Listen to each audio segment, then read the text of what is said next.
मंडळी नमस्कार. तुम्ही जर बीड जिल्ह्यामधून प्रवास करत असाल, म्हणजे संभाजीनगरवरून सोलापूरपर्यंत जर प्रवास करत असाल, तर प्रचंड घातक असा हा रस्ता आहे.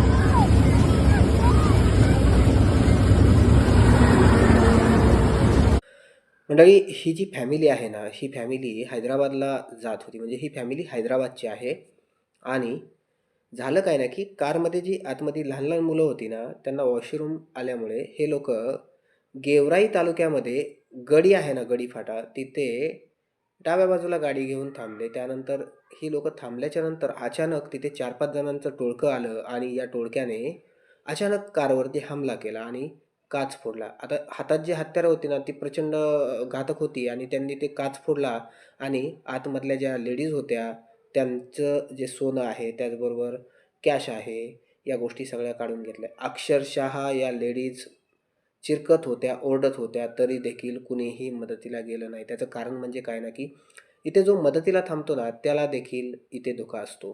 त्यामुळे मला कळत नाही, की पोलीस प्रशासन करतंय काय? आपण 100 नंबरवरती किंवा 102 नंबरवरती जर कॉल केला ना, तरी यांचा कॉल जो आहे तो रिसीव्ह तर होतोय, पण मदत टायमिंगला मिळत नाही. माझी विनंती आहे प्रशासनाला, की या रस्त्याला आपण लक्ष द्या. कारण आपण बीड जिल्हा असो किंवा सोलापूर जिल्हा असो, या जिल्ह्यामधून ज्यावेळी ट्रक चालक जातात किंवा कुठली अदर फॅमिली जाते, संध्याकाळी प्रवास खूप यांना घातक ठरतो. म्हणजे सर्रास चोरीचं प्रमाण वाढलेलं आहे. आपण यावरती कधी लक्ष द्याल माहीत नाही, पण प्रशासनाने याकडे लक्ष देणं खूप गरजेचं आहे.